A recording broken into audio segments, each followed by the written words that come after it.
नमस्कार। मैं प्राध्यापक डॉक्टर राजेंद्र देशपांडे आप सब लोगों का मेरे आयुर्वेद एकेडमी यूट्यूब चैनल में सहर्ष स्वागत करता हूं। आज का वीडियो आपको बहुत अच्छा लगेगा क्योंकि अभी जो सीजन चल रहा है जिसको हम वसंत ऋतु कह सकते हैं, जो मार्च और अप्रैल जो महीने हैं उसमें आयुर्वेद के हिसाब से वसंत ऋतु बताया गया है। और उसके बारे में क्या कैसी लाइफस्टाइल होनी चाहिए, क्या खाना होना चाहिए, ये सब बातें मैं आपको हिंदी में बताने वाला हूँ। तो ये वीडियो आखिर तक जरूर देखने की कृपा करें। मैं हूँ प्राध्यापक doctor Rajendra Deshpande. I am MD in Ayurvedic medicine and MD in Ayurvedic physiology, that is Kaya Chikitsa and Kriya Sharir. For paid online consultation and paid online BMS classes, you can WhatsApp me on 9226810630। ये जो video है वसंत ऋतु चर्या के बारे में, जिसको seasonal regiment ऐसा भी कहा जाता है, ये कहाँ मिलेगा आपको बाद में देखना है तो स्वस्थ वृत्त नाम की एक प्लेलिस्ट में मेनू मिलेगा। आयुर्वेद एकेडमी चैनल में जाइए, आप उधर प्लेलिस्ट बनाया है मैंने बहुत सारे सब्जेक्ट्स टॉपिक्स लेकर, तो उसमें आपको स्वस्थ वृत्त में ये वीडियो मिल जाएगा। तो चालू करते हैं आज। ये देखिए कितना मनमोहक और जिसको बोलते हैं कि बहुत बढ़िया ये वसंत ऋतु रहता है। तो उसकी पहले मैं थोड़ी सी प्रस्तावना करना चाहता हूँ कि साल भर में 6 ऋतुएं होती हैं। हर एक मौसम के अपने अपने विशेष लक्षण भी होते हैं और पृथ्वी पर रहने वाले जीव जंतुओं से लेकर वनस्पतियों तक इस पूरे ऋतु का प्रभाव पड़ता है। अगर हाँ, हर एक व्यक्ति अपने खान पान और हमारी जीवन शैली जो है लाइफस्टाइल, उसमें आवश्यकता अनुसार मतलब हर एक ऋतुचर्या के आवश्यकता अनुसार थोड़े बहुत बदलाव कर ले तो बदलते मौसम के साथ होने वाली कई तरह की बीमारियां और इन्फेक्शंस ये काफी हद तक इससे हम बच सकते हैं। जैसे prevention is always better than cure. तो आयुर्वेद में हर एक ऋतु में कुछ खास आहार विहार के बारे में बताया गया है।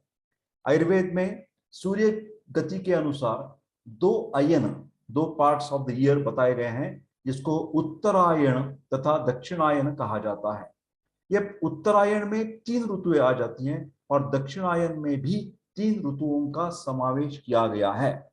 उत्तरायण में शिशिर वसंत ग्रीष्म और दक्षिणायन में वर्षा शरद और हेमंत, ये 3 ऋतु आते हैं। उत्तरायण जो है जिसको आदान काल भी कहा जाता है और दक्षिणायन को आयुर्वेद की ज्ञान से विसर्ग काल कहा जाता है। आदान और विसर्ग। आदान का मतलब है अपनी जो आरोग्य है वो खींच कर, निसर्ग खींच लेता है, उसको कम कर देता है। और विसर्ग का मतलब है आपको आरोग्य प्रदान करता है। ये देखिए यहाँ पर क्या हो जाता है उत्तरायण में, शिशिर में little health is become weak, this is weaker and this is weakest, your health will be most fragile in the hot season. Ayurveda ने कहा है कि बाद में वर्षा शरद हेमंत में धीरे धीरे अपने health strength, body strength, immunity में थोड़ी थोड़ी इंप्रूवमेंट हो जाएगी। वर्षा ऋतु में थोड़ी बिल्कुल मामूली सी हो जाएगी, शरद ऋतु में और आपकी सेहत अच्छी रहेगी, और Hemant is the best season to get the excellent health throughout the year. वसंत ऋतु बसंत पंचमी के 40 दिनों के बाद होली के प्रथम दिवस को मार्च माह में आरंभ होकर मई माह तक चलती है। मई महीने तक, देखिए मार्च से लेकर मार्च अप्रैल में, ये 3 सीजन वसंत ऋतु में हम कह सकते हैं। वसंत ऋतु अपने साथ नए नए फूलों के साथ नए नए पत्ते भी लेकर आता है जो वनस्पतियों की शोभा बढ़ाता है, जिसके कारण वसंत ऋतु को ऋतुओं का राजा भी कहा गया है। आयुर्वेद के अनुसार ये वसंत ऋतु में सूर्य की तेज किरणों के कारण शरीर में जो संचित कफ होता है दोष, उसमें प्रकोपित कफ दोष का प्रकोप हो जाता है और शरीर का जो अग्नि है, डाइजेस्टिव कैपेसिटी, मेटाबॉलिक प्रोसेस, वह मंद हो जाने के कारण इम्यूनिटी कम हो जाती है और बहुत सारी जो तकलीफें हैं जैसे भूख कम लगना, लॉस ऑफ एपेटाइट, सर्दी जुकाम जिसको हम इन्फ्लुएंजा या फ्लू कह सकते हैं, स्प्रिंग एलर्जी कह सकते हैं, पाचन शक्ति कम होना और एलर्जी जैसी शिकायत इस वसंत ऋतु में पाई जाती है। ये वसंत ऋतु में भारतीय मास का सोच डाला तो चैत्र वैशाख महीने आ जाते हैं और अंग्रेजी मास में अप्रैल मई की, मार्च अप्रैल मई में ये वसंत ऋतु हम ग्राह्य धर सकते हैं। वसंत ऋतु में सबसे बड़ी बात आपको ध्यान में रखनी है कि कफ प्रकोप है, इसीलिए वसंत ऋतु में वासंतिक वमन आयुर्वेद के वैद्य के द्वारा, आयुर्वेद रुग्णालय के द्वारा, आयुर्वेद डिस्पेंसरी के द्वारा बहुत सारी जगह पर आपको वासंतिक वमन शिविर, वर्कशॉप्स ऑफ पंचकर्म दिखाई देंगे। वसंत ऋतु में दोष के बारे में चर्चा की है। वसंत मधुरा स्निग्धा श्लेष्म वृद्धि करश्चसाहा। श्लेष्म का मतलब है कफ दोष। कफ दोष में वृद्धि हो जाती है, एबनॉर्मल इंक्रीज उसमें आ जाता है, एक्सेस हो जाता है। वसंत ऋतु में के जो धूप है वो हेमंत और शिशिर की तरह सौम्य नहीं होती। ये जो धूप है वो धीरे धीरे तीव्र होने लगती है, और ये तीव्र धूप के कारण क्या हो जाता है, हेमंत और शिशिर ऋतु में जो संचित हुआ कफ है वो द्रवीभूत होकर प्रकोप को प्राप्त करता है। मतलब कफ का प्रकोप कैसे होता है इसके लिए स्पष्टीकरण आपको परीक्षा में पूछा जाएगा। ध्यान से सुनिए, स्वस्थ वृत्त टॉपिक में आ जाएगा, अष्टांग हृदय टॉपिक में आ जाएगा, काय चिकित्सा सब्जेक्ट में आ जाएगा। तो आपको पूछा जाता है कि वसंत ऋतु में कफ प्रकोप क्यों होता है, तो आपको आंसर कैसे देनी है कि वसंत ऋतु में तीव्र धूप रहती है, और उसके तीव्र धूप के द्वारा क्या हो जाता है, हेमंत और शिशिर में जो संचित कफ है वो द्रवीभूत हो जाता है और कफ प्रकोप हो जाता है। द्रवीभूत कफ होने के कारण जाठराग्नि मंद हो जाता है। Your digestion become weak, there will be indigestion, there will be defective metabolic process, your immunity will be लो।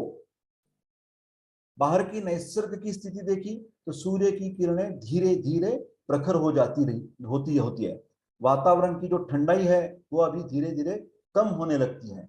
शरीर की स्थिति कैसी रहती है, मनुष्य शरीर में संचित हुआ कफ पिघलकर जाठराग्नि को क्षीण करता है। इससे क्या हो जाता है, कफ के विकार होने की संभावना रहती है, जैसे कि कोल्ड एंड कफ, फ्लू।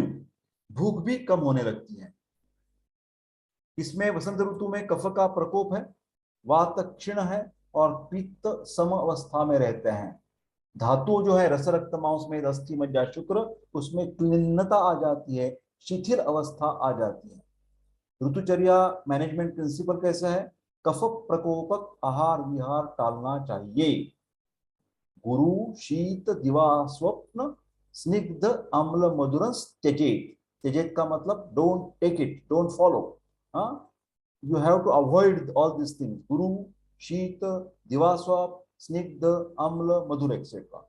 इस ऋतु में गुरु मतलब पचन होने में, हजम होने में जो पदार्थ रहते हैं, heavy high calorie food, fried food, don't take it. शीत cold drinks, fridge item, don't take it. स्निग्ध फैटी सब्सटेंसेस, अम्ल रस, मधुर रस और दिन में सोना, इन सब चीजों का वसंत ऋतु में त्याग करना चाहिए, क्योंकि दिन में सोने से क्या हो जाएगा, शरीर में कफ वृद्धि हो जाएगी। स्वाभाविक कफ प्रकोप वाले इस ऋतु में दिवास्वाप निषिद्ध माना गया है। Avoid day sleep. जो द्रव्य कफ के विरोधी है उनका सेवन करना चाहिए। कफघ्न आहार विहार। रसतः कड़वे तीखे कसैले स्वाद के पदार्थ कफ को कम करते हैं। उष्ण वीर्यात्मक पदार्थ, कटु तीखे विपाक वाले पदार्थ, रुक्ष लघु उष्ण खरगुण के पदार्थ कफ को कम करते हैं। सलाख सींग पर भुना मांस, भुना हुआ मांस, तंदूरी चिकन, कबाब, मांस, ये सब चीजें आपको लेने चाहिए, कफघ्न है। इस ऋतु में शरीरस्थ कफ जो हेमंत में खाए हुए अन्न से बढ़ा हुआ जो होता है, ये कफ हेमंत में बढ़ा हुआ होता है, उसका पिघलना चालू होता है। उष्णता के कारण कफ दोष पिघलने लगता है। ये नैसर्गिक प्रक्रिया, it's a very normal thing according to the season. इसलिए जो अभी आगे हम सूचना करेंगे उसका आप पालन कर सकते हैं। खाने में ज्यादा स्निग्ध पदार्थ मत लें। दही का सेवन टालना चाहिए, नहीं लेना चाहिए दही। खाने के साथ या खाने के बाद तुरंत ज्यादा पानी नहीं पीना चाहिए। सूखी सब्जियां खानी चाहिए। पापड़ सेंक कर ही खाना चाहिए। तीखे अचार, लहसुन की चटनी, धनिया, जीरा, पुदीना, काली मिर्च और हरी धनिया, इनकी चटनी खा सकते हैं। मांसाहारी व्यक्ति हो तो कबाब, तंदूरी चिकन जैसे सूखे पदार्थ खा सकते हैं। साथ में प्याज भी खा सकते हैं। अदरक बहुत बढ़िया, अदरक का रस 30 ml और गर्म कर ठंडा किया हुआ पानी 1 लीटर, इस मिश्रण पीने के लिए दिन भर इस्तेमाल करना चाहिए। मैं जानता हूं, मैं जब 1993 टू 2014 20 साल तक प्रदेश में आयुर्वेद के प्रचार के लिए जाता था, जैसे America, Switzerland, Germany, Italy, Spain, तो ये ठंडे प्रदेश है, यूरोप जो बोलते हैं ना, तो यूरोप में बहुत सारे वर्ष के दिन ये ठंडा ही रहती है। तो उधर हमने पढ़ाने के बाद वो सब लोग अभी इंग वास्तर ले लें। इंग का मतलब है जिंजर। तो जिंजर कट करके वो पानी में उबाल लेते हैं, और वो जिंजर वाटर जो लेते हैं उसको बोलते हैं जर्मन लैंग्वेज में इंग वास्सर। ध्यान में रखिए, ये अदरक का जो पानी है वो वैसा ही है। दिन भर 4 बार सिर्फ शहद 1-1 चम्मच आप खा सकते हैं। खाने के मसालों में हिंग, काली मिर्च, अजवाइन, राई, हल्दी इसका उपयोग करना चाहिए। रोटी फुल्के बनाने के लिए पुराने धान्य, ध्यान से सुनिए, 1 साल पुराना धान्य इस्तेमाल करना चाहिए। अनेक धान्य भूनकर भाजनी उनके एकत्रित आटे की रोटियां आप बना सकते हैं। इसके लिए धनिया 1 किलो, जवार 1 किलो, बाजरा आधा किलो, चावल आधा किलो, गेहूं 1/4, पाव किलो चुना, पाव किलो मूंग उड़द जीरा, पाव पाव किलो हिंग 7 ग्राम, अजवाइन पाव किलो, काला नमक 10 ग्राम, सेंधा नमक 10 ग्राम, इन सबको भुनकर एकत्र करें और उसके द्वारा आप रोटी बना सकते हैं। बहुत बेहतरीन है वसंत ऋतु के लिए। अजवाइन, जीरा, हिंग, हरी धनिया, काला नमक डालकर बनाया उपयोग करें। गाजर और प्याज जो है वो काटकर नमक काली मिर्च डालकर कच्चा ही खा सकते हैं। मूली को कद्दूकस कर उसकी पतली छाछ और थोड़ा नमक डालकर आधा घंटा रखे, बाद में वो आप ले सकते हैं। पालक महीन काटकर दबा कर रखे, बाद में लहसुन का तड़का दे, इसमें मूंगफली का जवकूट डाले, जो अच्छा स्वाद उसको मिल जाएगा। पीने के लिए हेमंत ऋतु में बताया हुआ अदरक का पानी पिए। शहद और सादे पानी का उचित प्रमाण में उपयोग करें। शहद को गर्म पानी के साथ कभी भी नहीं लेना चाहिए। शहद कभी भी गर्म नहीं करना चाहिए। गर्म वस्तुओं के साथ शहद लेना जैसे विष जैसे होता है। ध्यान से सुनिए, सिर्फ गर्म पानी पीने से भी आपको फायदा मिल सकता है, न कि उसमें शहद डाले आप। मांसाहारी व्यक्ति जिन्हें मछली पसंद है वो सूखे बांगड़े, बोम्बिल, सुकट इनको भूनकर खा सकते हैं। सलाद के लिए गाजर, प्याज, मूली, थोड़ा छाछ, पालक और लहसुन का भरवे, बैंगन, करेला, ये 2 सब्जियों के प्रकार अधिक लाभदायक आपको हो सकते हैं। बैंगन के लिए सूखा नारियल, प्याज, अदरक, जीरा, सूखा धनिया, हरा धनिया, मिर्च, नमक, गुड़ और रोजाना इस्तेमाल के मसाले के पदार्थ, इसका उपयोग आप जरूर कर सकते हैं। इसके अलावा बैंगन के टुकड़े, करेले के टुकड़े, कच्चे केले के टुकड़े, इनका भी आप उपयोग कर सकेंगे वसंत ऋतु में। ये पदार्थ 2 भोजनों के बीच में खाने के लिए, नाश्ते के लिए हो सकते हैं। हर दिनों में हरे प्याज की सब्जी मिलती है, बेसन मिलाकर वो अच्छी सी आप बनवा सकते हैं। इस ऋतु में खाने के लिए वसंत ऋतु में लाल प्याज का इस्तेमाल करें। हाँ, red onion, not the white one. माठ, लाल भाजी, इसकी सब्जी का नियमित सेवन करने से मूत्र का प्रमाण बढ़ता है और पतला कफ भी कम हो जाता है। माठ में क्षार का प्रमाण रहता है, इसलिए सिर्फ माठ न लेकर इसके साथ बेसन, मूंगफली का जवकूट, मिर्च, नमक, लहसुन और तड़के के पदार्थ का इस्तेमाल करना चाहिए। सुबह वसंत ऋतु में आप मेथी के पराठे ब्रेकफास्ट के लिए खा सकते हैं। इन दिनों ताजा हरा चना मिलता है, उसकी उसल बनाकर खा सकते हैं। यह देर से हजम होती है, इसलिए ये जो उसल है उसमें उत्तम क्षुधा वाले व्यक्ति को ही ये सेवन करना चाहिए। बाकी लोगों ने हरा चना मत सेवन कीजिए। अदरक और हल्दी का अचार इसमें वसंत ऋतु में काम आ जाएगा। हरी मिर्च, नींबू, अदरक, राई, हिंग, ये पदार्थ इसमें डाले, ये अचार वसंत ऋतु में नित्य खा सकते हैं। माइनमुल का अचार भी आप खा सकते हैं। भोजन के उपरांत, खाना खाने के बाद में मुख शुद्धि के लिए अजवाइन 10 ग्राम, काला नमक 1 ग्राम, हिंग 1 ग्राम, सौंफ 25 ग्राम, धनिया दाल 25 ग्राम और शोपाई का चूर्ण 50 ग्राम एकत्र खरल कर पीस कर रख दे सकते हैं, और हर खाने के बाद 1-1 चम्मच चुभला कर खा सकते हैं। इससे क्या हो जाएगा, कफ पतला होना, कम होना, ये सब मुमकिन चीजें हैं, ये आप चूर्ण ले तो। वसंत ऋतु में खाने के बाद तुरंत पानी कभी भी पीना नहीं चाहिए। पीना हो तो पीछे बताए हुए, जैसे पहले मैंने कहा कि अदरक का जो जल है उबाल कर, पानी उबाल कर आप थोड़ा थोड़ा पी सकते हैं। शाम के नाश्ते के लिए पदार्थ वसंत ऋतु में कौन से हैं? मूंग और बेसन के लड्डू, मूंग या बेसन के लड्डू, तीखी टिकियां, कुरमुरे और मूंगफली का चूड़ा, उपमा, पोहे का चूड़ा, कांदा पोहा, हरी धनिया की टिकियां, बाकरवड़ी, ढोकला, मेथी के गोटे, सैंडविचेस, ये पदार्थ वसंत ऋतु में आप ले सकते हैं। वसंत ऋतु में गुरु अम्ल, स्निग्ध और मधुर आहार सेवन नहीं करना चाहिए, वर्ज्य है। देखिए, do not, don't take the high calorie food, fatty food and for the sweets. वसंत ऋतुचर्या में सेवनीय विहार लाइफस्टाइल कैसी होनी चाहिए? आप व्यायाम अच्छी तरह से करना चाहिए, उपटन लगाना चाहिए, धूम्रपान कवल ग्रह अंजन मलमूत्र त्यागोपरांत गुनगुने जल का प्रयोग करना चाहिए। चंदन अगरू का लेप करना चाहिए। ये देखिए कि वसंत ऋतु में कभी भी अभ्यंग का उल्लेख आयुर्वेद ने नहीं किया है। क्यों नहीं किया? अभ्यंग जो कफग्रस्तों के लिए निषेध बताया गया है, अभ्यंग का कॉन्ट्राइंडिकेशन बताया गया है वाग्भट ने, वो अभ्यंगा कफग्रस्त कृत संशुद्ध अजीर्ण भी ही, जहां भी कफ प्रकोप है वहां पर अभ्यंग नहीं किया जाता। इसलिए वसंत ऋतु में अभ्यंग निषिद्ध है। वसंत ऋतु में स्वाभाविक रूप से कफ का प्रकोप होता है और इसलिए वसंत में अभ्यंग नहीं करना चाहिए। या उसके बाद हमने बताया आपको क्या करना चाहिए। आघात, उपटन और व्यायाम से बढ़े हुए कफ का क्षय हम कर सकते हैं, उसको कम कर सकते हैं। धूम्रपान करने से शिरोभाग में कफजन्य व्याधियां नहीं होती।